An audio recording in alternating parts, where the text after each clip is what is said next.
So this is a particular pleasure because we'll be talking about Rabbi Nachman of Breslov, the great Hasidic master, the great storyteller, Rabbi Nachman. And he is the Hasidic Rebbe to whom I am closest. He's the one whose path and whose teachings really have shaped my life the most. Rabbi Nachman is a fascinating figure with a lot of influence in a lot of surprising circles today. Before we begin, Ari asked me to share art at the beginning of these sessions, so I wanted to share a piece of art that I made, part of a series that's still in progress of playing cards, Hasidic playing cards. And this is the Breslov Rabbi Nachman playing card, Breslov, the Knights of the Broken Heart. I'm just going to make it full screen for a moment and see if that makes it bigger. Let's see if I can do this. A little bigger. And so you can see the broken heart. This is a slightly low resolution image, but you get a sense of what I was thinking about and what I think about with Rabbi Nachman.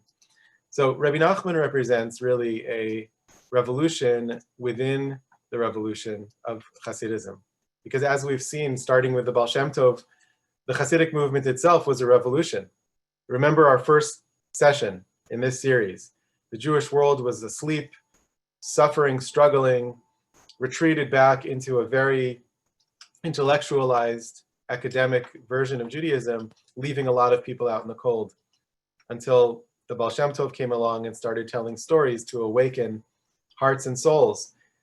And remember from our first session as well that the Baal Shem Tov taught that you can serve God, you can connect to God, you can have a rich spiritual life in a myriad ways, not just through Torah study, and not just through organized Jewish life, but through song, through dance, through food, through drink, through celebration with friends, through relationship, through care of other people, through joy, through concern for one another. There's really no limit because we are so many and each of us has a unique soul and a unique path in life. And that is the path that we are meant to live. And so that already was a revolution that changed Jewish life. We then saw in our last session how that movement, or how that became a movement, and then how it spread across Eastern Europe through the work especially of Rabbi Dr, the Mageed of Meserage. That's what we saw last time. We talked about the Maggid and his students and his circle. And in many histories of Hasidism, that's how the story progresses. It begins with the Baal Shem Tov, moves through his main student, the Maggid, then goes to the third generation, the students of the Maggid, who spread out across Poland and Ukraine and White Russia, even Lithuania. And then we talk about their students. And that genealogy is really the classical Hasidic genealogy.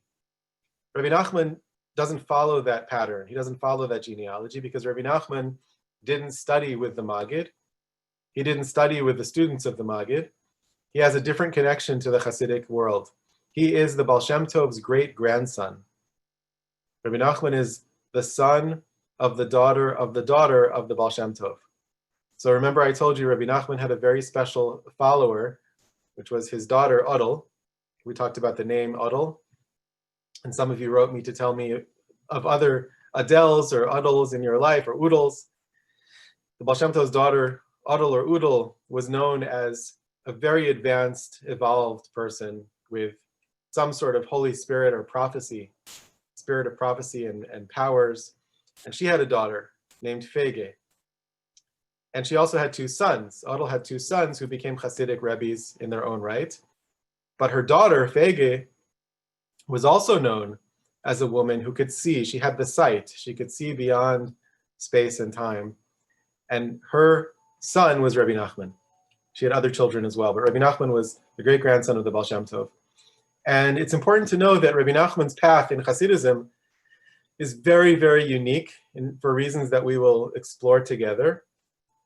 And it's also important to know that Rabbi Nachman, during his lifetime, had probably around the number of people on this Zoom as his followers.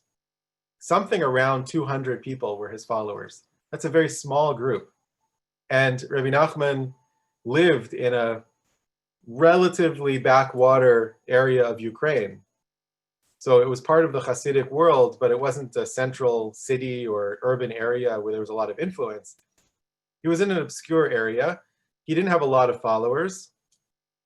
And today there are tens of thousands of people who consider themselves followers of Rabbi Nachman or who are inspired by his teachings. Rabbi Nachman has inspired people within the Jewish community, certainly, and within the religious Jewish community, but also people outside the Jewish community. We heard from an amazing new poetess today, Amanda Gorman. One of the poet laureates of previous years who's still active, Robert Pinsky, has a poem about Rabbi Nachman. He was influenced by Rabbi Nachman because the character, the figure is so fascinating to so many. The African-American theologian Howard Thurman quotes Rabbi Nachman, saying, the entire world is a narrow bridge, and the main thing is not to be afraid at all. So we have Rabbi Nachman appearing in surprising places. He influenced Elie Wiesel, as we'll see later, in a big way, but he also has become a phenomenon in Israel. And if you've traveled to Israel in real life or virtually, you may have seen graffiti in Hebrew with Rabbi Nachman's name all over the country, all over Israel. And there are thousands and thousands of people who consider themselves followers of Rabbi Nachman, who are taken by his teachings and who live the practices that he taught. So we have to understand, who was this mysterious, fascinating character who lived from 1772 to 1810, which means he only lived 38 years in this world. And he had a massive influence on Jewish life, even more after his passing than during his life. He influenced Kafka, I forgot to mention. There are many who believe that Franz Kafka, was deeply influenced by Rabbi Nachman, because if you compare their stories, there are a lot of similarities in their stories. The main difference being that Rabbi Nachman has characters who flirt with disaster, experience disaster and despair, but they always come through it and are redeemed and come back to joy and faith and optimism. Kafka has all of those elements except for the last one. In many Kafka stories, you just end up there. You just end up in the darkness, and that's the end of the story. Kafka's stories are much darker than Rabbi Nachman's stories, but in many ways, there are many overlaps and similarities, resonances, mysterious echoes. And of course, the two men were from very different worlds. So Rabbi Nachman, who lived for only 38 years, had a massive influence and still does. He was born in 1772, the year that the Maggid passed away. So remember last time I talked about that as a very important year, because it's the year the Maggid passed away, which means the transition between the second and the third generation of Hasidism, the transition between one centralized location and radical extension and spread of the movement around Eastern Europe. It's also the year of the famous excommunication of the Hasidim by their opponents in Lithuania, led by the Gaon of Vilna, the genius of Vilna. We talked about this. And it's also the year that Rabbi Nachman is born. And Rabbi Nachman is born in the Baal Shem Tov's house in Mezritch. We saw Mezritch the first time. I think I had you all say it out loud because it's hard to say. Mezritch, the house of the Baal Shem Tov. We saw the Hasidim dancing on YouTube at the grave of the Baal Shem Tov. That's in Mezritch. Right nearby is the Baal Shem Tov's house. Rabbi Nachman was born there because his mother was the Baal Shem Tov's granddaughter. They inherited the house. It wasn't some symbolic thing. They inherited the house of Zaidi, or the grand Zaidi, the great-grandfather. And Rabbi Nachman was born there. And in his childhood, we know a lot about his childhood, especially in comparison to other Hasidic masters, because he spoke of his childhood often. In his childhood, he was a very deeply, intensely ascetic boy. So he would practice asceticism. He would try to fast from Shabbat to Shabbat, not eating all week, only eating on the Sabbath. He would spend his days and nights in prayer, crying to God, even as a young child.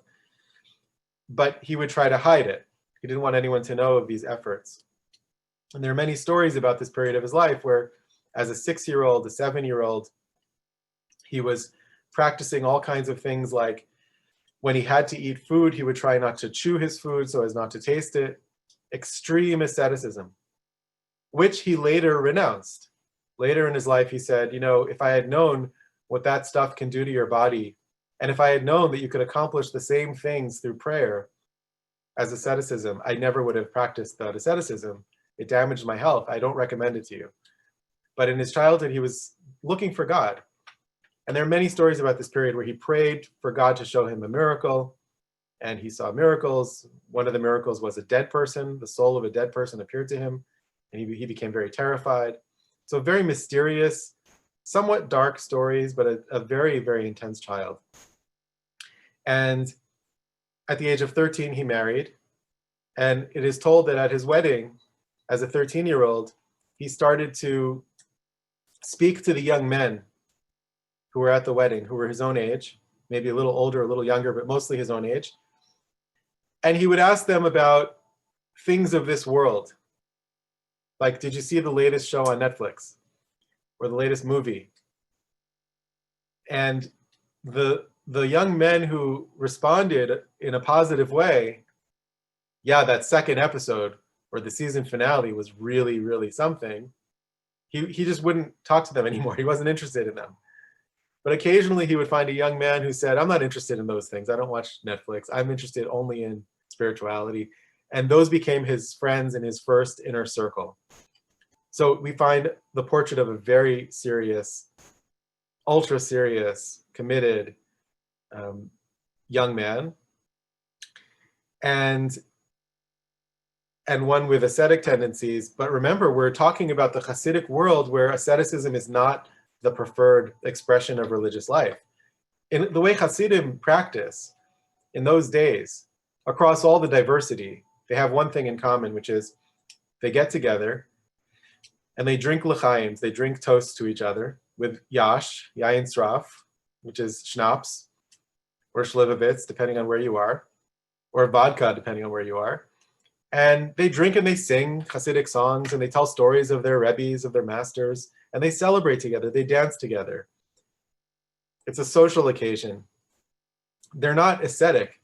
And so Rabbi Nachman is kind of out of step. He's the great-grandson of the founder of the Hasidic movement, but he's out of step with the movement because he's practicing something that you would find in the pre-Hasidic days. Nevertheless, he continues on his way. He continues with his asceticism. And he begins to set up as a Hasidic Rebbe. He begins to be recognized as a Hasidic Rebbe. At the age of around 18, 19, or 20, he attracts a student, a new student. And this student is the Maggid. Remember, a Maggid was a preacher. It was a position in Eastern European Jewry. So there were Maggids all over. The Mageed of Trovitsa, the Trovitzer Maggid. Not the Mageed of Mezritch, the Mageed of Trovitsa. The Mageed of Trovitsa was the Maggid whose area of activity included 80 different townships. So he was a very advanced senior Maggid with a very large sales territory, so to speak. He was also 75 years old. And he dropped everything to become a follower of this 18, 19, or 20-year-old kid, Rabbi Nachman, the great-grandson of the Baal Shem Tov. So it's true that Rabbi Nachman had the yichus, he had the ancestry, the lineage, the descendant, being a descendant of his great-grandfather, the Baal Shem Tov, counted for a lot in the Hasidic world. But for a 75-year-old man who's an accomplished scholar, Maggid, famous speaker, to become a follower of a 20-year-old new Rebbe was unheard of. And Rabbi Nachman started to attract others who were also older than him and who were leaders of their own circles of mystics. There was Rabbi Yudel of Dashav, who was known as a Kabbalist, a great accomplished mystic. There was Rabbi Shmuel Isaac, who was known as the leader of a circle of meditative mystics. They dropped everything, they came to Rabbi Nachman, they became his followers, and we have to understand what drew them to this young man. In the midst of all of this, Rabbi Nachman drops everything and says, I need to travel to the land of Israel. And the tale of his journey to the land of Israel is told in several works about Rabbi Nachman's life. It's filled with mystery. And the most mysterious thing about it, as we'll hear again later from Elie Wiesel, is that Rabbi Nachman overcame tremendous challenges. To go from Ukraine to Israel in those days was not easy. This was in 1800, and it was at the height of the Napoleonic Wars. So to travel by boat anywhere was to take your life into your hands. The French and the Russians would have pitched sea battles. There were pirates who would try to capture merchant ships and passenger ships, like train robbers in the Old West. They would hold up the ships and steal everyone's money and leave people stranded on islands. It was an incredibly dangerous thing to do. Rabbi Nachman dropped everything. He left his followers behind. He took one follower and friend with him. He disguised himself. He traveled from Odessa, from his area in the Ukraine, Breslov, to Odessa, and then took a boat to Istanbul. And here's something very important to note. We didn't talk about this in the first session because we didn't have time, but the Baal Shem Tov famously tried to travel to the land of Israel. I think I might have mentioned it in passing that the Baal Shem Tov was trying to meet the great Sephardi rabbi, the Or HaChaim, Rabbi Chaim ben Attar, and the Baal Shem Tov said, if the two of us could meet, we could bring the Messiah.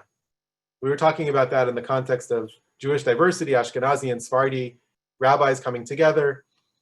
But the Baal Shem Tov didn't make it to the land of Israel. He had to turn back.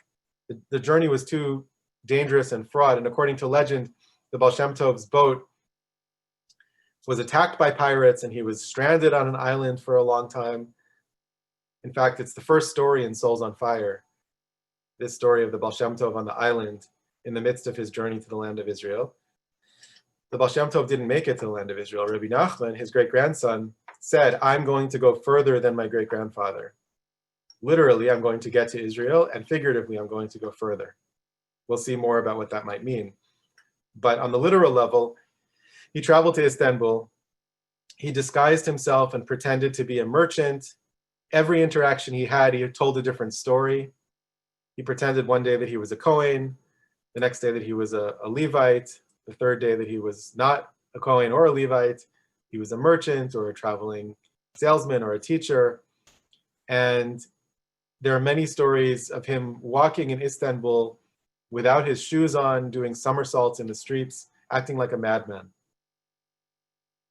And he made it to the land of Israel. And later he said, the only reason I made it where my great-grandfather didn't is that I acted like a madman and I confused the forces of darkness that were trying to prevent me from getting to the land of Israel. He arrives in the land of Israel after months of travel and overcoming all kinds of obstacles. He lands at the port of Akko in the north of Israel. He walks 4 steps on the land of Israel, is filled with joy and says, we can go home now. He was ready to turn around and come home after months of travel and 4 steps on the Holy Land. But the man who was with him, whose name was Reb Shimon, one of his earliest followers, insisted that at least they go to visit the Hasidic community in Tiberias and in Sfat. So they stayed for several more months, and there are more stories, but his original intention was to come right back. He comes back after months more of travel, more pirates, more danger on the high seas, and he finally makes it home. And now something happens which changes the course of the history of this small Hasidic group. It's not even quite a Hasidic group. It's really more of a circle, a small circle of practitioners. We'll talk about the practices that Rabbi Nachman taught, but it's not even quite a movement. It's a very small community. Rabbi Nachman says to his followers, his small group of followers, I see that there is a very special soul that is nearby, and that soul is going to come to us. And because of that soul, everything we're doing is going to last forever. About a week or so later, Rabbi Nachman is visited by a young man named Rabbi Nassan, Reb Nassan of Nemirov. Nassan is Nathan, Rabbi Nathan of Nemirov. Reb Nassan is also a very intense young man who wrote a spiritual autobiography about his life. So we know a lot about him. And we know that as a young man, he was very serious and very hard on himself, very self-critical. I don't know if any of you are self-critical or have heard about people who are self-critical. Occasionally, there are people who are self-critical and beat themselves up about things too much. Reb Nosson was like this. And he came to Rabbi Nachman because he heard that there's a Hasidic rabbi who just came back from the land of Israel and moved in a few towns over, 2 miles away. And he had already been searching, he had been looking, he was from a good family, he was learned, but he wasn't finding satisfaction in his Jewish life. And he started to check out the Hasidim. He wasn't from a Hasidic family. And he visited different Hasidic Rebbes. And he wasn't quite finding what he needed in these gatherings of Hasidim who got together with the schnapps or the bagels. And there's actually a story about Reb Nosson visiting a famous Hasidic master and his followers for a Shabbat. And as soon as Shabbat was over, the followers of that Rebbe said to Reb Nosson, the guest, "Here, take this money and go buy bagels for all of us." So being a humble and kind person, he did. He went to the marketplace, and I guess in those days, the kosher bagel places were open on Saturday night. They're not always, but he went to buy bagels. And as he was going to buy bagels, he thought, is this why I came into the world? To buy bagels? And that was a turning point in his life. He decided, I'm not going to stay here with the Hasidim. I'm not going to hang out and drink whiskey and have toasts with people. This isn't what life is about. I'm looking for more. And then he visited Rabbi Nachman. And the first thing Rabbi Nachman said to him is, a bissel is oich good. A little bit is also good. A little bit is also good. Don't be so hard on yourself. So remember, this is Rabbi Nachman, who as a child was the ascetic who's trying not to taste food, who's fasting, who's beating up his body, who's overcoming himself, who's practicing all forms of asceticism. Now, a few years later, he's matured somewhat, maybe because he's been in the land of Israel. And he says to the young man who's a little too intense, don't beat yourself up. A little bit is also good. Celebrate the small steps. That's how you can grow in a sustainable way. That was their very first conversation. And then Rabbi Nachman taught Reb Nosson what would become the essential practice in Breslov Hasidism. The followers of Rabbi Nachman practice personal prayer called hitbodedut or hisbodedus, which is a Hebrew word with the modern Hebrew pronunciation or the Yiddish pronunciation, hitbodedut or hisbodedus. But the word means, literally it means self-solitude, to make yourself alone, to spend some time alone every day with yourself, with God, and to have a conversation in your own words with God. Personal, unscripted, non-liturgical prayer, hitbodedut, is the central practice of the Breslover Hasidim. And Rabbi Nachman said, this is not a new practice. I'm not inventing this. This is the original indigenous practice of the Jewish people. And he shows, based on biblical verses and rabbinic texts, how Adam and Eve practiced hitbodedut. Adam and Eve prayed in their own language. And Abraham and Sarah prayed, and Isaac and Rebekah prayed, and Jacob and Rachel and Leah prayed. And none of them had the prayer book. The prayer book came much later. And in fact, the great philosopher, doctor, legalist, Maimonides, in his chapter on prayer, begins his discourse on prayer by saying the original Jewish way of praying was spontaneous. And in fact, prayer is the original Jewish art form. That's how it's called by the rabbis of the Talmud and the Midrash. The rabbis say that the Jewish art, every nation has its natural art or craft, and the natural art form of the Jewish people is prayer. But the prayer is not liturgical prayer from a prayer book. Maimonides writes that the original form of prayer was spontaneous until the time of the exile from Jerusalem, the exile from the land of Israel, when we lost our ability to spontaneously compose prayers that were eloquent, articulate, and heartfelt. And at that point, the rabbis stepped in and wrote prayers for everyone to say. That was the beginning of liturgical prayer. That's the beginning of the prayer book. But the prayer book is a concession to exile, to our loss of eloquence, to our loss of the ability to speak spontaneously in a spiritual key. So Rabbi Nachman said, I'm not creating something new here, I'm restoring something that was lost. And he teaches Reb Nosson and his other followers that every day you need to spend an hour a day alone, preferably in nature, among the trees and grass, speaking to God in your own words about your own life, about your aspirations, your dreams, the things with which you struggle, your desire to grow as a person, the people you care about, your concerns for them. And this is the central practice. Rabbi Nachman also emphasized joy and faith, but Hitbodedut was really the central practice. And we've been talking about the conflict and the critique of the Hasidic movement by the Lithuanian non-Hasidic opponents. But now, during the time of Rabbi Nachman, we find, not for the first time, but for the most intense time, we find opposition to a Hasidic leader by other Hasidic leaders.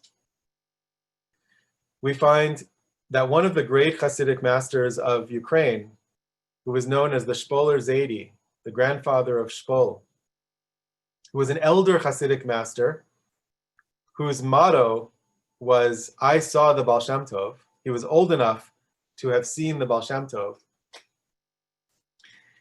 He became a fierce opponent of Rabbi Nachman. And he started to persecute Rabbi Nachman. And his followers persecuted the followers of Rabbi Nachman, to the point that they had to pull together, they tried to pull together a kind of court to excommunicate Rabbi Nachman and his followers from the Hasidic world. They did this in Berdichev, where Rav Levi Yitzchak of Berdichev, with whom we spent time last week, was the elder statesman. And Rav Levi Yitzchak of Berdichev, rather than side with the excommunicators, sided with Rabbi Nachman and endorsed Rabbi Nachman and said he's completely sincere in everything he does. And the opposition was quieted for a time, but it would reappear again and again. One of the reasons for this opposition was the power and the danger of Hitbodedut, the idea that unscripted prayer, non-liturgical prayer, diverse forms of prayer could be normalized and mainstreamed. That was very threatening to some of the Hasidic masters of the time. Remember, the Hasidic world is filled with people celebrating. They're building on the Baal Shem Tov's insight that you can serve God in a multiplicity of ways. But by now, the third generation of the movement, there's a little bit of ossification. There's a little bit of formalism creeping in. There's a little bit of imitation of the past. The Hasidim come together and drink their l'chaims. They tell stories and they sing. But they're not necessarily really introspective and working on themselves in a consistent way. And they all pray the same way, ironically, because the insight of the Baal Shem Tov was that you all have a different way of living and of serving God. But by now, there's a little more conformity. Rabbi Nachman is saying the main practice is you alone in a forest, in conversation, intimate conversation with God, as if God is your emes or beisen friend, your true best friend. That's the Yiddish for true best friend. You talk to God like God is your best friend. You talk like you would talk to your best friend about how your day was, how it's going, how your children are doing, how your grandchildren are doing, how did work go. You don't have enough money for Passover. You want to make more money to buy not only matzah, but a great meal. God, I'm really worried about this. That's not scripted. That's going off the script. And going off script was threatening to many of the other Hasidic masters. And so we find, throughout Rabbi Nachman's life, we find opposition from the Shpoler Zaidi and from others. But there's something else that is very striking. There are two things that are striking about Rabbi Nachman in the context of Hasidism. Number one, the way Rabbi Nachman spoke about himself. He spoke about himself using language reserved for the greatest tzaddikim, the greatest righteous people of history. He used language about himself that sounded very much like boasting. And when asked about this, he said, remember that Moshe Moses in the Torah had to write the words, and Moses was the most humble of all men. Va'ish Moshe anav mikol ha'adam. Moshe had to write that. Moshe had to write those words, that Moshe is humble, is the most humble. So Rabbi Nachman said, Moshe was able to write those words and remain humble. That's a mark of true humility. I'm able to speak of my greatness without false humility and without falling into arrogance because I am actually humble. So it seems like arrogance, but I'm actually telling it like it is. And he demonstrated it. And more importantly, he said a statement which really represents a challenge to many of his followers today. Throwing down the gauntlet, he said, you can be tzaddikim like me, mamish. You can be tzaddikim just like me. I wasn't blessed with any particular attributes. I worked for it, and you can work for it too. You can work on yourself, and you can grow, and you can fix your character, and grow as a person, and grow in your depth of spirituality and your connection to the oneness of God. You can do this. This freaked out a lot of the other Hasidic masters, though, because remember the roots of Hasidism, the Jewish community before Hasidism was shaped by the legacy of Shabtai Tzvi, the false messiah, you remember from our first session. So anyone who speaks of himself in these terms that seem to be self-aggrandizing caused great concern among the mainstream, more staid establishment of the Hasidic world. But Rabbi Nachman didn't care, because what he was interested in was not creating another Hasidic court that could compete with the other courts. What he was interested in was teaching some core practices that anyone could use to grow.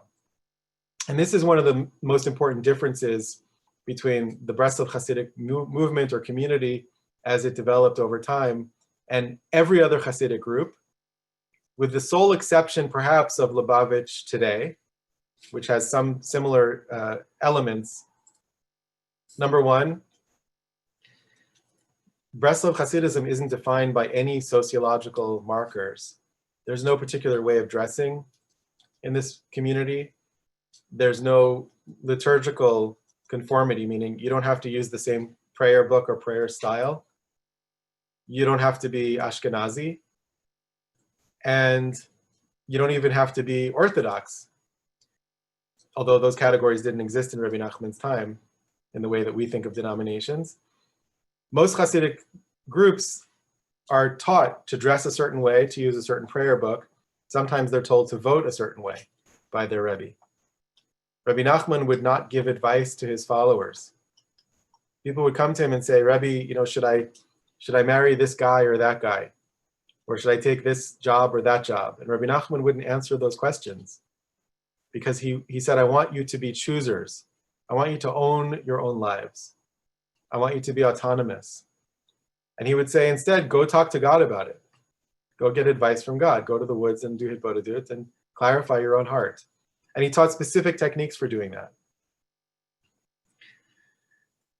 That diversity is what allowed two things to happen over time. One, it allowed this very small backwater Hasidic group to become a group with followers in the tens of thousands that it is today.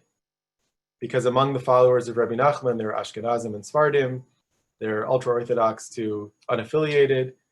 There's tremendous, tremendous diversity because, and I make this parallel with care because I don't want to oversimplify, but there are parallels here to how Buddhism grew in North America. The claim of Buddhism among the earliest teachers of Buddhism in America was that it's not a religion, it's not a religious tradition, it's a set of practices, almost a science that you can use to grow and clear your mind and suffer less. That idea jived very well with the American idea of self-improvement and of wanting to be liberated from the trappings of religious life, but still benefit from the personal growth aspects of religion. So Breslov has some similarity in the sense that, although it is deeply rooted in Jewish practice, and I'll talk about that more in a moment, the most popular expression of Breslov is the idea of personal relationship with God. And that's relevant to anyone from any background. It must be said, though, that Rabbi Nachman pointed out there are two practices you have to do every day. Every person should do these two practices every day. One is hitbodedut. The other one is almost the opposite of hitbodedut. You should study Shulchan Aruch every day. You should study Jewish law, the code of Jewish law every day, to remain grounded in traditional Jewish practice and knowledgeable about traditional Jewish practice. So there's a tension here, and it's a creative tension in the Breslov community between unscripted, free, spontaneous prayer and the rootedness and anchoring in Shulchan Aruch, in the code of Jewish law. Other Hasidic groups, many of them who were gathering for the l'chaims, for the schnapps, began praying the morning service late. This is a famous thing in Hasidism, in Hasidic history. They started sleeping later or waking up early and preparing their bodies to pray for hours. This is not exactly yoga, but it's kind of close. They're preparing their bodies with stretches and all kinds of exercises to make their bodies ready to be a vehicle for their soul to pray. But the effect of this was that they would pray at 10 or 11 in the morning. And many Hasidic groups started praying at 10 or 11 in the morning, which is late from a traditional standpoint. From a traditional standpoint, rabbinic teachings have it that you're supposed to pray by a certain time. The Hasidim started going later. Rabbi Nachman said, absolutely not. We have to stick to the times in the code of Jewish law. So you see that one of the reasons that this movement didn't spin out into an antinomian, meaning outside of the law, outside of the Jewish legal system movement, is Rabbi Nachman's emphasis on Shulchan Aruch. But one of the reasons that it's wild and diverse is that anyone who's following Rabbi Nachman is spending time doing hitbodedut, which means there might be things that I develop in my own religious life that are very different than what the community around me is emphasizing. And I might be forced and obligated to develop my own path and figure it out for myself and kind of grow up as a spiritual person and take responsibility for my choices. And this can lead to all kinds of things. It can lead to problems where people are developing in ways that are counter to some of the communal norms, but it can also lead to tremendous religious maturity. And you find among the followers of Rabbi Nachman and their followers through the generations since, in the mainstream of the Breslov community, tremendous religious maturity and groundedness. Now, if you travel to Israel and you see Breslover Hasidim dancing in Kikar Tzion in Jerusalem, on top of a van that's covered with bumper stickers, and then spray painting graffiti of Rabbi Nachman's name on the walls of the buildings nearby, you don't get that sense of groundedness. And one of the things Rabbi Nachman said is, I'm going to make you all very diverse groups within my path. There are going to be a lot of different groups of Breslover Hasidim. And so if you look at the world of Breslov today, you find great diversity. You find people who are more scholarly, people who are more grounded, people who are more wild, people who are involved in outreach. And there's tremendous diversity, and some of those communities don't get along very well, and some of them really do. But you don't find the same thing at all in other Hasidic movements. Most Hasidic movements, if you walk into a Hasidic synagogue today, you'll see everyone's pretty much dressed the same way. They're studying the same books. They're practicing the same way. And that's how they define their relationship to their Hasidic community, by the way they dress. And you know, someone wrote a book, it's out of print, of how to interpret or translate Hasidic dress to identify which Hasidic sect a person is a part of based on the shape of the hat and the shape of the lapel, and are the socks inside over the pants, or are the pants tucked into the socks or not? Are the socks white or black?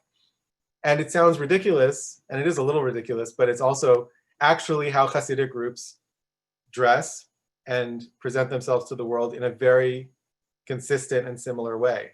Not so the Breslovers. Breslovers are wildly diverse.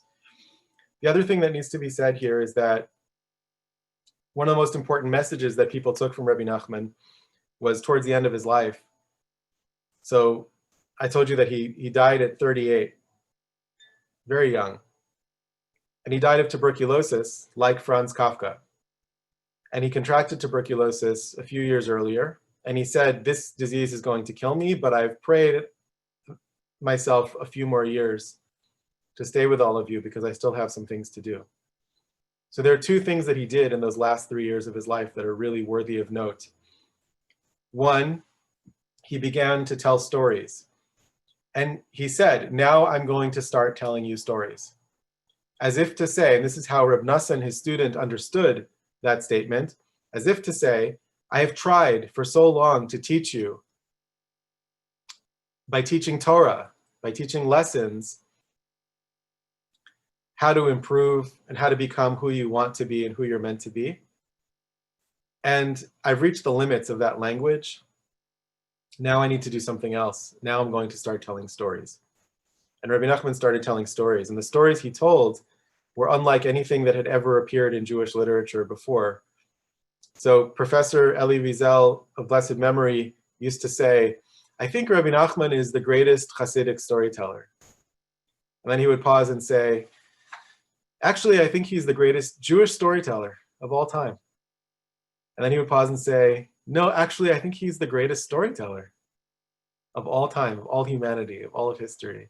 And the reason for this is that his stories are fairy tales that seem both very simple and very complex. They involve kings and lost princesses and giants carrying trees on their shoulders and a forest man with the secrets of the universe and the sound of laughter that shakes the forest and the viceroy to the king on a quest to restore the lost princess to her father, and a man rescuing a woman from a castle and hiding in 7 types of water, and a woman rescuing her groom and dressing as a pirate and conquering other men and kings. It's an unbelievable form of literature that on the one hand embodies many Jewish teachings. And so Breslover Hasidim will come together and study these stories and unpack them. There are commentaries on the stories, imagery drawn from Jewish tradition. On the other hand, Rabbi Nachman said, look, they're just nice stories, just enjoy them. Don't overanalyze, just enjoy them. So many people have been really moved by these tales, and that came from the last years of Rabbi Nachman's life. And the other thing that happened towards the end of his life, actually two more things. Number one, he was sitting with the Hasidim and he threw his head back and cried out in a ringing voice, there is no despair in the world at all. There is no such thing as despair. And this cry shook his students to the core and echoes many years later. Famously, the Breslover Hasidim in the Warsaw Ghetto had this quote on a plaque outside their synagogue in the Warsaw Ghetto. And according to the eyewitness testimony we have from the Oneg Shabbos group, the group of writers and witnesses in the ghetto who wrote down what they saw throughout the experience of the ghetto, they write, the Breslover Hasidim have this quote, there is no despair in the world, written on their synagogue, and they dance in the ghetto under terrible conditions with the same joy and fervor with which they danced before the war. Rabbi Nachman's message of joy and hope and the rejection of despair gave strength to these Breslover Hasidim during the Holocaust and after. There are many stories of Breslovers, both victims of the Nazis and also under Soviet oppression, overcoming the temptation to despair. And there are many teachings in this movement, in this canon of teachings of Rabbi Nachman, in the tales and in the teachings, about how to overcome despair, no matter what, and how to turn any difficult situation into joy. And the last thing I want to share about Rabbi Nachman's life, and then I want to see one thing from Professor Wiesel, then we'll open up to your questions, is Rabbi Nachman moved to Uman from Breslov. Rabbi Nachman lived in Breslov for a while after his journey to the land of Israel. And that was the center. That's why it's called Breslover Hasidim, because Rabbi Nachman lived in Breslov. But in the last year and a half of his life, he moved, or less than a year of his life, he moved to Uman.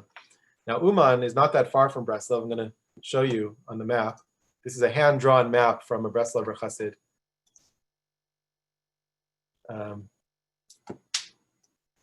see. For a children's book that he created. His name is Rabbi David Sears, very special man. So here's Breslov. All the way down here would be Odessa. This is where Rabbi Nachman would take a boat to get to Istanbul to go to the land of Israel. Breslov is the center of the Breslover Hasidim. Here's Meserage, where Rabbi Nachman's born, where the Baal Shem Tov lived. Here's the Shpol Zaidi's town, the opponent of Rabbi Nachman, Berdichev up here, and Kiev, the capital of Ukraine now. Breslov is not far from Uman. Rabbi Nachman moved to Uman. Uman is now a kind of post-Soviet small town with very ugly Soviet architecture and small villas and people with goats in their backyards. But at the time, Uman was actually known as the Berlin of the East. It was the cultural capital of the modernizers, the enlightened Jews. And this is where they lived. They lived in Uman. Rabbi Nachman moved there and said, I want to be buried here and I want to spend the last months of my life here. And he started to spend time with the modern maskilim, the modernizers in Uman, who were activists pushing for radical educational change. They wanted Jewish children not to learn Bible and Talmud. They wanted Jewish children to learn Greek, German, French. They wanted them to read the classics. So by any standard of the Hasidic community, they were the enemy. They posed an existential threat to Jewish life, to religious and traditional Jewish life. But Rabbi Nachman moved to Uman and he started spending time with them, and he would sit and play chess with them. And there are many stories of their interactions. And many of the later Breslover Hasidim believe that Rabbi Nachman, based on these stories, but also based on some of his lessons and some of the language he uses, that Rabbi Nachman, more than any other Hasidic Rebbe, was anticipating the rise of modernity and the movement from the shtetl, from a kind of local, simple, innocent, pre-modern Jewish life to a world in which we would be deeply aware of the diversity of the world, where we would be displaced, where there would be a lot of emigration, a lot of troubles, also a lot of opportunity, and the rise of secularization. And he spoke to those issues like no other Hasidic master. This is a source of controversy as well, but it's one of the reasons that so many people have been drawn to this Hasidic master in particular, because he seems to be speaking directly to the modern situation. He talks about the kinds of issues that the existentialists would talk about. Camus and Sartre and much earlier Kierkegaard would talk about the sense of futility that we might feel in life, or absurdity of world events, the quest for meaning, the absence of God, the sense of longing that we have for something that we cannot even articulate, the need for community, but the need to be an independent self. Psychological terms that had not yet come into play appear in Rabbi Nachman's writings. And for that reason, many people believe that he really was a Rebbe, not for his own time, but a master for our time and our situation.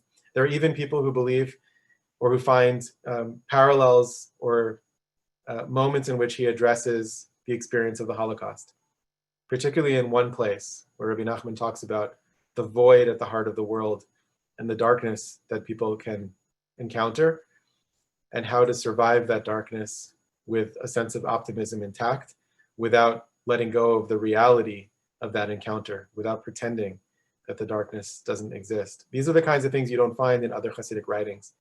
So I want to share with you two quick things, and then we will open it to your questions. So we might run a couple minutes over. If Ari, if that's a problem, let me know. But I'll do this quickly.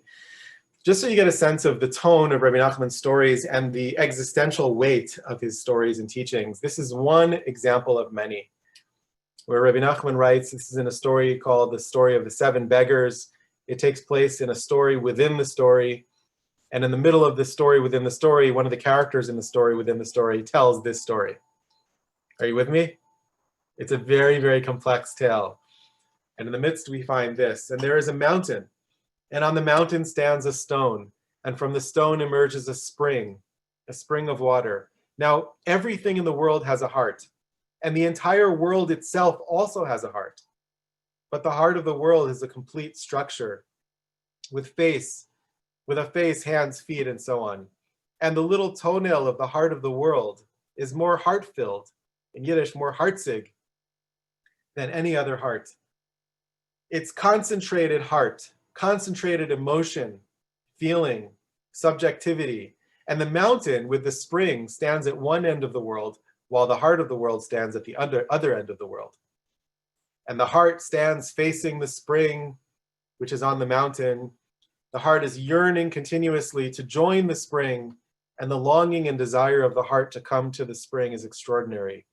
The heart cries out constantly to come to the spring, and the spring longs for the heart too. Well, since the heart longs so much for the spring, why does it not simply go to it? The reason is that as soon as the heart wants to go close to the mountain upon which the spring sits, it can no longer see the peak where the spring is because of the angle of ascent. It can no longer see the spring. And as soon as it loses sight of the spring, it would die, for the heart's entire vitality is only from the spring. So when it stands far away facing the mountain, it can see the peak where the spring is. But as soon as it approaches the mountain, the peak no longer appears.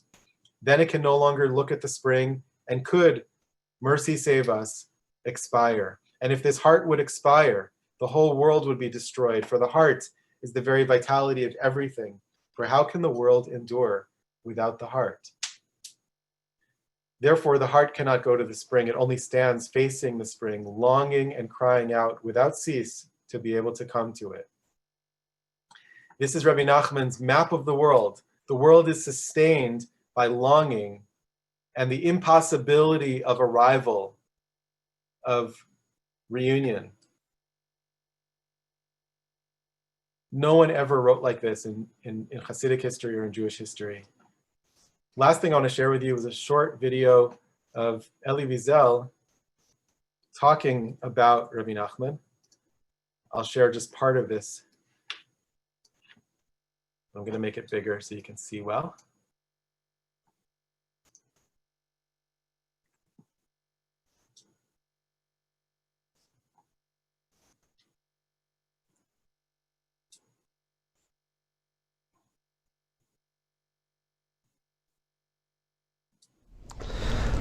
What can one say about Rabbi Nachman that hasn't been said already?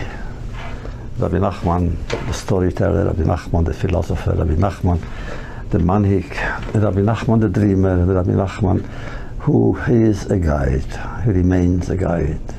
Oh, I don't stop reading him, I don't stop loving him. I loved him, Rabbi Nachman, I loved from my childhood on, although I am not from my childhood another Chosid, I'm a Vishnitzer Chosid. But Rabbi Nachman is different. I remember exactly where I was, what I was doing. It's outside of my house. I sat Shabbat afternoon and began reading his stories about the 7 beggars and the king and the prince. Oh, I was enchanted. And I remained Rabbi Nachman Chosid to this day.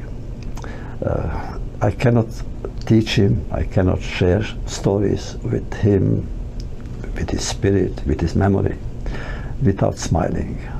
Rabbi Nachman is a smile in Jewish life. So I can share this so you can watch the rest of it on your own. It's beautiful.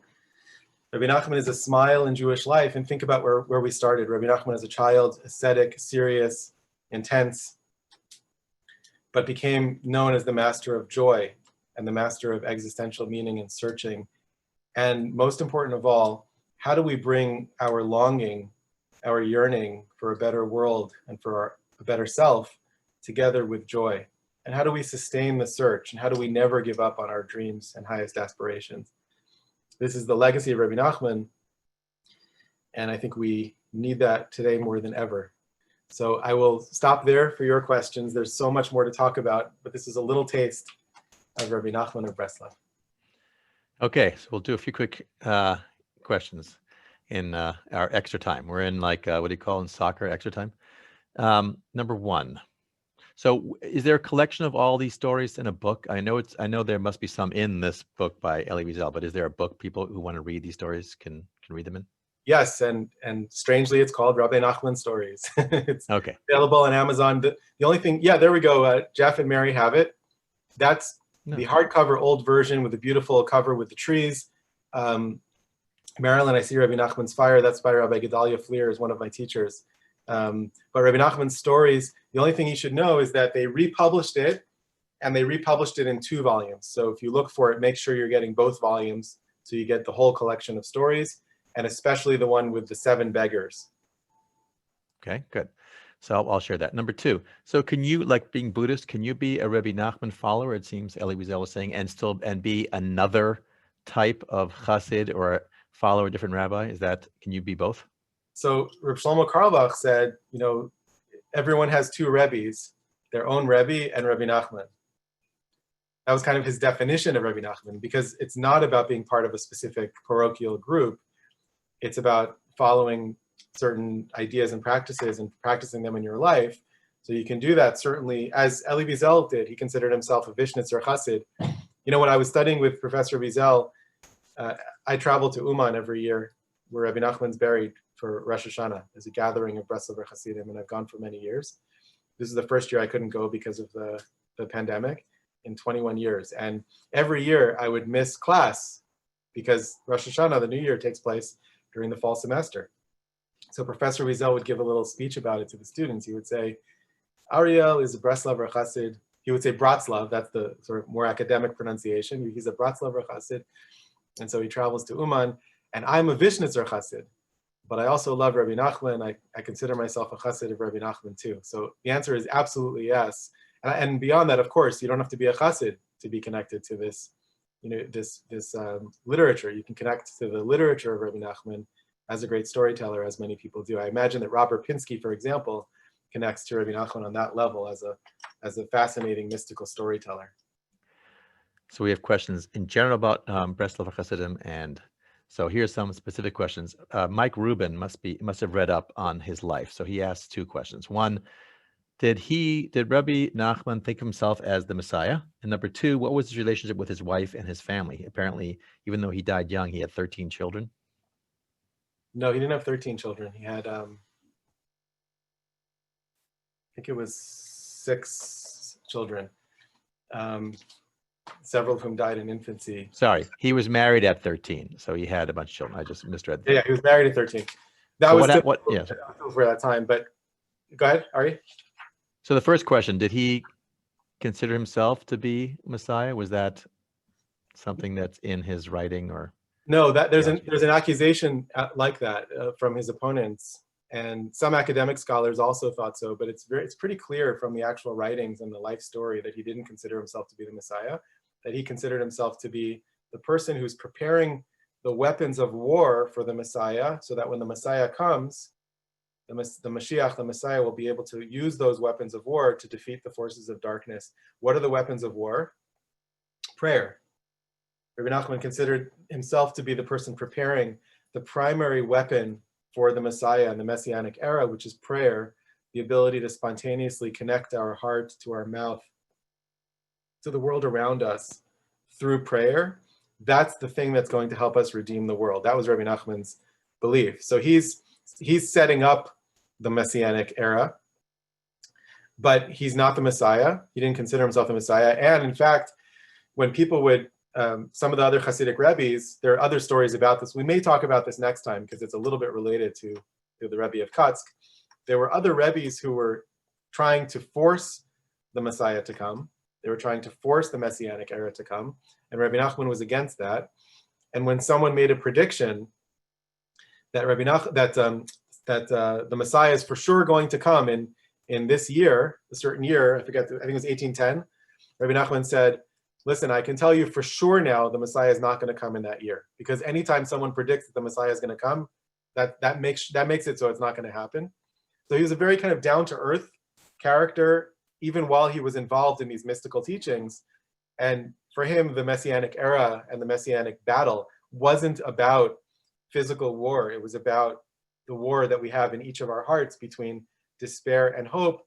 And prayer is the tool, the weapon of war that we use to overcome despair and to choose hope again and again and again, and to remain engaged in making ourselves and the world better.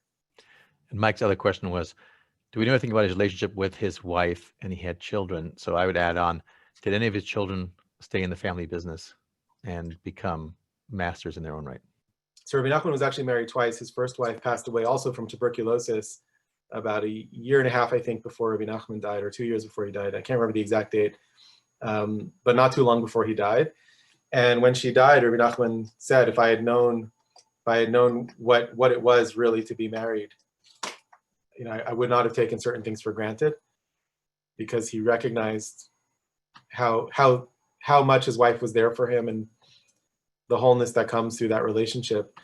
But his children, he had several children, and one of them, who died in infancy, Rabbi Nachman was really broken by that death of that child, his child Shlomo Ephraim. And there are a lot of stories about this. He revealed, one of the things about Rabbi Nachman that's so interesting is that he used events in his own life and in the lives of his followers, and even in the life of the world, to generate new ideas. So he had a chassid, he had a follower whose job it was to stay with Rabbi Nachman every day and tell him the news of the world. This is, again, not a typical thing. Most Hasidic masters did not really want to know about the news. They didn't read the newspapers, but Rabbi Nachman was very thirsty, voraciously thirsty to know what's happening with the war, with Napoleon, with the Russian front. He wanted to know these things. And then when he heard what was happening, he wove those ideas into a Torah lesson or a Hasidic discourse. And the same thing happened with the loss of his infant son. He wove it into a discourse about how to deal with suffering and how to see beyond the suffering of the moment and find a place where everything has meaning, even though you're still suffering, acknowledging that you can't stay in that place, that you're going to come back to suffering, but there's a give and take and a process that allows a person who's in deep pain, as he was then, to slowly come back to life. So it's an amazing real-time example. We have the lesson and we have the story of the context in which the lesson was given, of personal tragedy and Rabbi Nachman's own process of turning that terrible pain into something fruitful and productive for himself and for his students. So who is the leader of the contemporary, the current Breslover Hasidim? Because other Hasidim have their courts and have their rabbi. They may have arguments as to who the actual leader is, but they have a leader. So who is it today for this group of Hasidim? So I'm so glad you asked, because I wanted to talk about that, and I was conscious of the time. Rabbi Nachman is considered the Rebbe of Breslover Hasidim to this day, even though he's not alive. And this is one of the things that created a lot of controversy after his passing. Most Hasidic groups, as you said, appoint a successor, a son-in-law, a student. As you said, sometimes there are splits and breaks in the Hasidic group. This happens even today. Just recently, there was one in one of the larger Hasidic communities. There's a big split recently, and involved a will and a contested will, and who's going to be the next Rebbe. Rabbi Nachman didn't appoint a successor. Reb Nassan, who was his closest student, said, I'm not the Rebbe. I'm not going to be the Rebbe. People wanted him to be, but he understood that we are not supposed to have a living Rebbe, because this isn't about creating a Hasidic dynasty or a court. This is about a practice that anyone can access. So the answer is Rabbi Nachman is the leader of the Breslover Hasidim to this day. There are teachers, there are different groups with different leaders, but none of them are considered the Breslover Rebbe. And anyone who gets up, it's happened once or twice, someone gets up and says, I'm the Breslover Rebbe. So, he's sort of like laughed out of town, because the whole point of Breslov is that you don't have that kind of authority structure. You look inward for your authority in your personal relationship with God, and you take responsibility. And Rabbi Nachman's job is to teach you how to do that, to teach you how to plug into a relationship with God that can then inform your decisions, rather than look for some human being who's now going to tell you what to do. So there's really no There's no Breslover Rebbe today. There are communities with leaders, but they're considered Hasidim. They're considered older Hasidim, older followers, not Rebbes. So Scott Mentor and Lisa Leff, I think, and some other people have asked questions, and I think I can try to sum up their questions in certain ways. So where is the center of Breslover Hasidism today? And how, you mentioned briefly, how does it relate to the people we see on the streets who wear the white hats in Israel? How do they play a role? Are they central? Are they peripheral? And how did you find Breslover Hasidim? Great questions. The first one is a little bit long, so I'll try to do it quickly. So Rabbi Nachman was in the Ukraine, and after his passing, Ukraine remained pretty much the center of this small community of followers of Rabbi Nachman. They were small, they were persecuted. The persecution reached its height in the 1830s. I actually wrote my dissertation, my doctoral dissertation about that with Professor Wiesel, because I was really fascinated by the response of Reb Nassan of Breslov to the persecution by other Hasidic groups. It was an example of what I called Chasidic Non-Violence.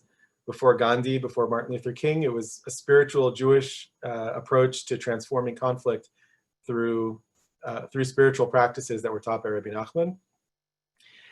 And in the 1830s, that was a very intense period. The Breslovers were, at a certain point, there were like 5 people who would publicly identify as Breslover Hasidim. That's how much persecution there was. That's how terrible it was to be considered a Breslover Hasid in those days. And so it's even more shocking to see the growth trajectory after that. By 1910, there were Polish Hasidic students who somehow in different ways were exposed to Breslover Hasidism, to the teachings of Rabbi Nachman. One person found a book in the study hall and read something that just completely changed his life and realized, this is something I've never heard about before, I need to find more about it. He looked into it and found the Breslover Hasidim. There are stories like this. By 1910, the best and brightest Polish yeshiva students, mostly Hasidic but not Breslovers, became Breslovers. So Poland suddenly had thousands and thousands of Breslover Hasidim, and Poland became the next center. Ukraine continued to be a center of Breslover Hasidism, Uman in particular, but Poland as well. There was a Breslov gathering on Rosh Hashanah in Lublin, at the famous Yeshivas Chachmei Lublin, the yeshiva of Meir Shapira, who started the Daf Yomi, the daily page of Talmud a day, and that was the next center. Then it moved to Israel, and now really the center is Israel, and there are different places in Israel where you find Breslover Hasidim. There's a primary center in Jerusalem, another one in Sfat in the north. There are some differences between them, but you also can go to almost any small town in Israel and find Breslover Hasidim. And along the way, as all this is happening, there are splinter groups and slightly different variations of expression of these teachings. And the na-nach guys we were talking about, who dance around and put bumper stickers and also publish a lot of books, they are mostly Baalei Tshuva. They're people who became religious, became Breslovers and became religious through their contact with an older Breslover Chassid who was in his 80s. And there's a whole story about how he believed that he was sent a note from heaven by Rabbi Nachman. And he kept this note in his pocket for 2 decades. And then when he was like 100 years old, he showed it to someone. And the myth of this note that this old Breslover had received from Rabbi Nachman from heaven spread. He started to attract students. Many Sephardi people became Baalei Tshuva, became religious, and became Breslovers who dance around and emphasize joy and graffiti and bumper stickers and publishing books and blasting music in public squares and things like that. And I actually used to be very critical of that because it's so different than the mainstream of the Breslov community. But I've come to appreciate that they're often bringing joy to people, and that's not a bad thing. I have to tell you that Rabbi Gedalia Fleer, Marilyn, you held up his book before. Rabbi Gedalia Fleer is a Breslover Chassid who knew all the Breslover Chassidim of the earlier generations and is one of my teachers. So he knew the guy who wrote that note. In other words, it wasn't actually a note from Rabbi Nachman from heaven, in case you were wondering. It was It was a note that was written by a friend of that Breslover Chassid to try to make him feel better when he was down. And the Breslover Chassid took it as a note from Rabbi Nachman, direct from heaven. That created this whole myth. And that's the origin story of that group. There are other groups as well. There's actually a mini series on Israeli television just recently called Rabbeinu. It's in Hebrew. You might be able to find it with subtitles, I'm not sure. That tells some of this story of the different groups in Breslov. And as for me, I came to it first in a very kind of soft way when I discovered books like this one, published by the Breslov Research Institute, who published the Rabbi Nachman stories. This is called Outpouring of the Soul. And it's a book of Rabbi Nachman's teachings about personal prayer. I found this somewhere when I was 17, 18, 19 years old. And what I read in here was really interesting to me because it's the first time I had ever seen the idea in Judaism that you should go out into the woods and commune with God in privacy and in nature. I was drawn to that. But it would be years before I really started studying Rabbi Nachman's teachings. And in Israel, I encountered some really amazing teachers of Breslov Hasidim, who are teachers and who were really the most kind of grounded people I've ever met in terms of religious aspiration. People who really work on themselves, are very serious about spiritual life, do these practices every day, are very humble, don't want to be treated at all as a Rebbe. You know, this is a hazard when you're searching, when you're a spiritual seeker. You can find people who like the power of being a spiritual teacher. And it's a danger in any tradition. How many stories of gurus who were involved in all kinds of scandals, it turns out, because their power got to their heads. You know, that happens in Judaism too, and you have to be careful. So I was very lucky to find people who were deeply in this lineage of Breslover Hasidim, who had studied with people, who had studied with people, who had studied with people, who had studied with Reb Nassan of Breslov, who was the student of Rabbi Nachman, not too long ago, right? 5 generations, direct lineage, and who were very, very real people and very humble and very worldly and also very spiritual. And that was very impressive to me. And then I spent time with the Breslover Hasidim in the ultra-Orthodox world in Mea Shearim as well. And there too, I found tremendous, surprising openness. Some of you, Jeff, you wrote to me about some of this, and Mary, you know, this is really where I saw a lot of the things that I wrote to you in our email exchange. Tremendous openness in the ultra-Orthodox community. People who have never read a secular book and grew up in the ultra-Orthodox community who are completely accepting and open and relaxed about where I was coming from, which was not at all an ultra-Orthodox place. And it's on the basis of the idea that every single person has a unique, direct connection to reality, to God. And I can't really tell you what to do. And I can't impose my own religious vision on you. So there's a real sense of, not everywhere, and I'm not saying this is a general trend, but this is what I found in the Breslov community that I was very struck by, a certain depth, commitment, as well as that openness. And that combination is really special.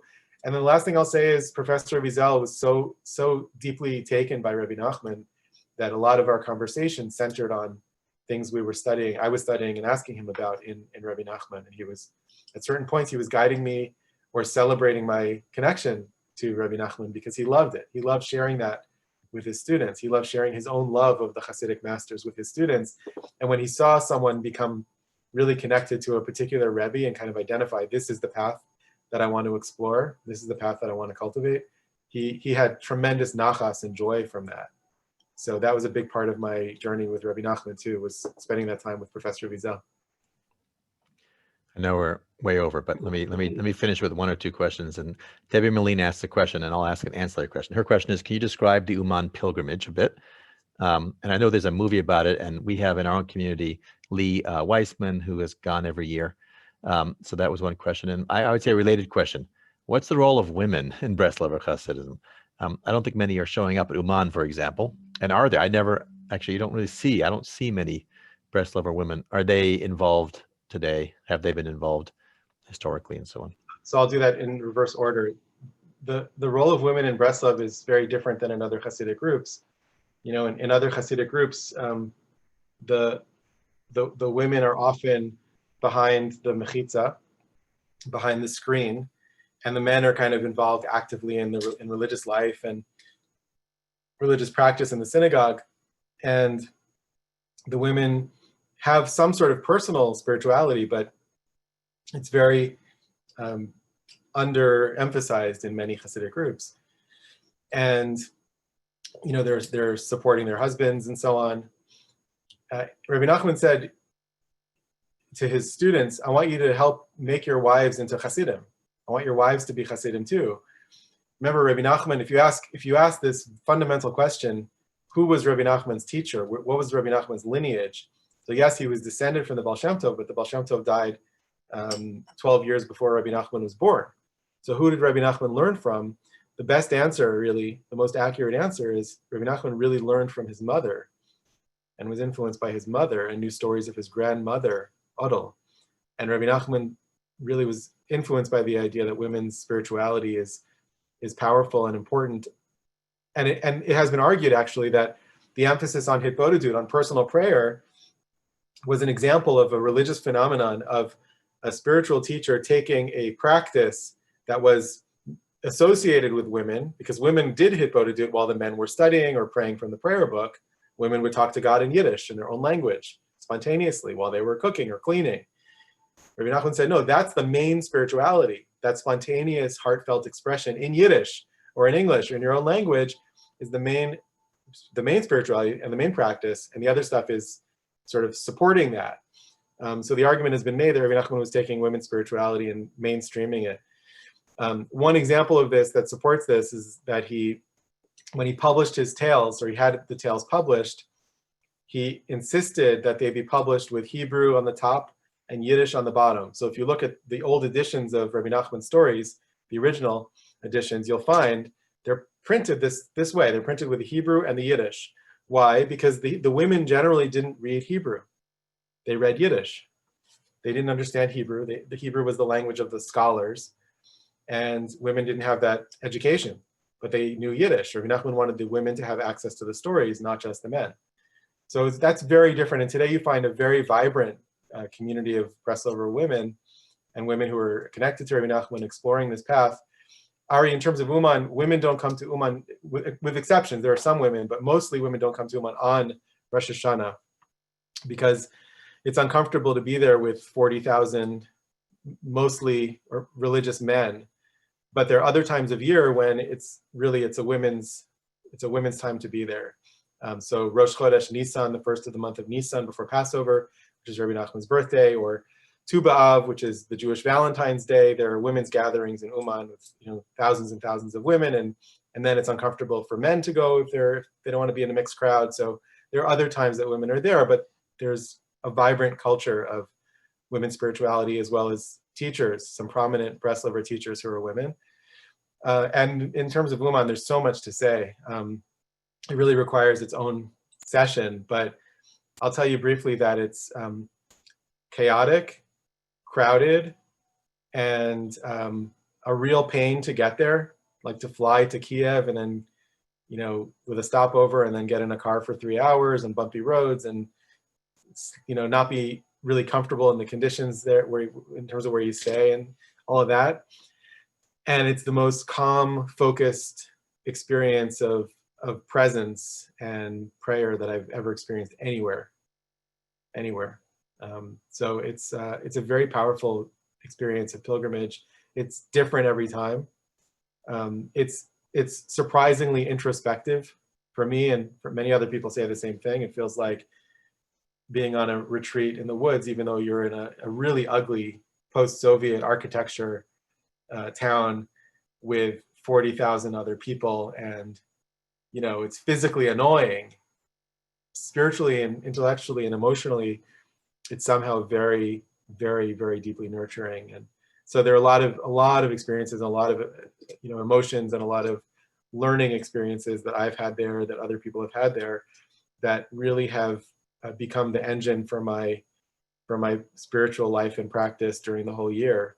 And there's a lot more to say about this, but if you watch, I don't know which video you're talking about, Ari. There are several. Some of them are good, some of them aren't so good, but the Rabbeinu series in Hebrew, if there's a translation or subtitles, some of it has some good material on Uman also, and you can see images of some of the older Breslover Hasidim who were, many of them were living under Soviet oppression, and you get a sense of like who were the Breslover Hasidim beyond the stories and beyond the guys dancing in the streets. Who were the older Breslovers when there were only a couple of hundred Breslovers in the world, or maybe 1,000 Breslovers in the world before the 1980s, and it's worth looking into that and learning more about that. Yeah, well, we'll have to come back and do a whole series just on Rabbi Nachman, I guess. But we'll finish off by just, I guess, two things. One is, remember, next week we're going to start an hour later, and you're all invited to try to participate in the fundraiser for Beit Zipporah. I'll email you that information. I put it into the chat earlier. And the last thing is just a question. In the scale of all Hasidim today, where do Breslovers fall in regard to numbers? Are they big, small, medium? How would you compare them to? It's a very hard question to answer, because how do you count? Do you count? Do you like who's the Breslov? Who are the Breslovers? There's an article actually written by David Sears, the same person who drew that map that I showed you earlier, and it's an article called "Will the Real Breslov Please Stand Up?" And so, if you count people who consider themselves card-carrying members of this Breslov community, well, you can't really do that, because the whole thing is that there's no card to carry. So if you consider people who are influenced or who are involved in, who do Hitbodedut, or, Sarah Hurwitz writes about Hitbodedut. Sarah Hurwitz, who's former speechwriter for Michelle Obama, who's a friend of mine who wrote a book about her Jewish journey, is teaching and practicing Hitbodedut. So that's the influence of Rabbi Nachman on someone who isn't in a particular Breslov community. So it's very hard to answer that question and count, because it's really apples to oranges. But if you want to count the people who would say I'm a Breslover, it's probably still smaller than, Sanzer, Bobover, Belzer Hasidim, Klausenberger Hasidim, some of the mainstream Hasidic groups. But again, really, really, really hard to really answer that question. Okay. Well, it's 5:30. We've kept you 30 minutes too much. So we have more questions. Debbie Meline has more questions of why, for example, it's okay to like almost idolize a rabbi in Rabbi Nachman. Isn't that a bad thing? Can't answer that today. You answered the question. We have to answer that. That's an important question. Fine. Okay. Fine. We'll end with that one. Okay. So it is an actual issue, the question that's brought up a lot in the Breslov community. How do you make sure that when you have a Rebbe who is considered, such a powerful teacher and kind of doorway to access to certain teachings and practices, how do you not fall into the trap of idolizing? So the answer is you talk to God in your Hitbodedut. You develop a relationship with God using the teachings of the Tzaddik, using the teachings of Rabbi Nachman. You don't pray to Rabbi Nachman. People are careful about this. You don't pray to a human being, because that's not really the Jewish way, right? We can see human beings, even the most amazing human beings and teachers, as exemplars, as teachers.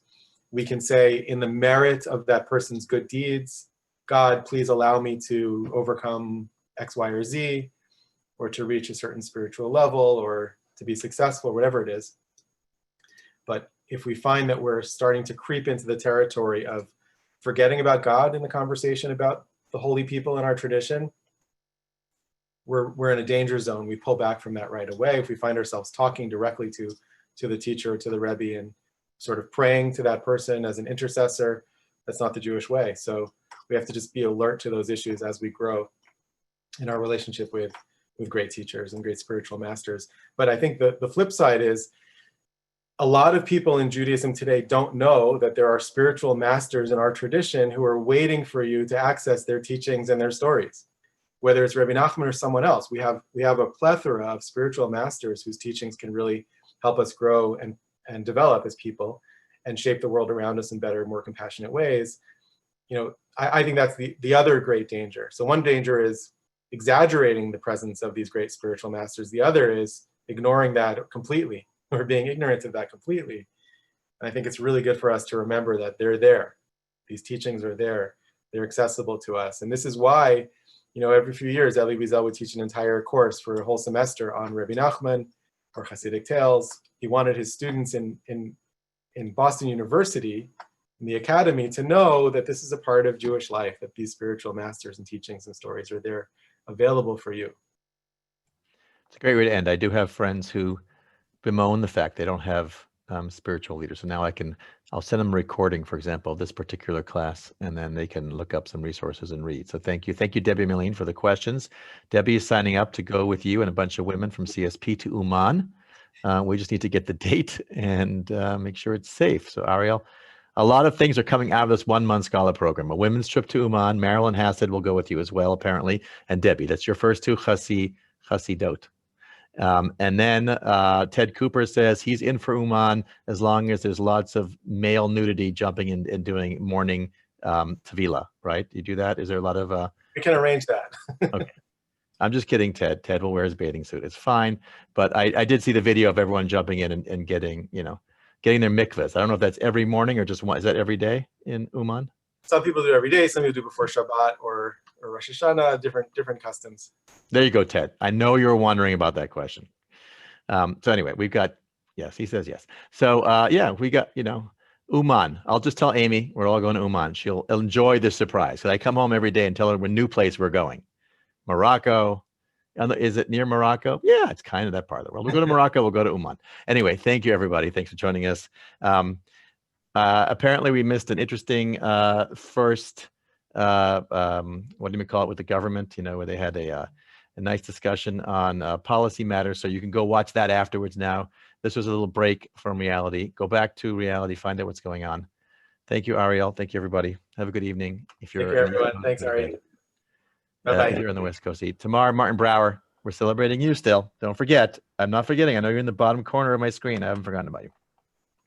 Okay, and then the Stearns. As I said before, Sheldon looks like a Chassid, so maybe, he has to decide which Hasidic master of all the ones you're going to teach us he will choose. So next week, Sheldon, please tell us which Hasidic master you'll be following based on this program, this series, okay?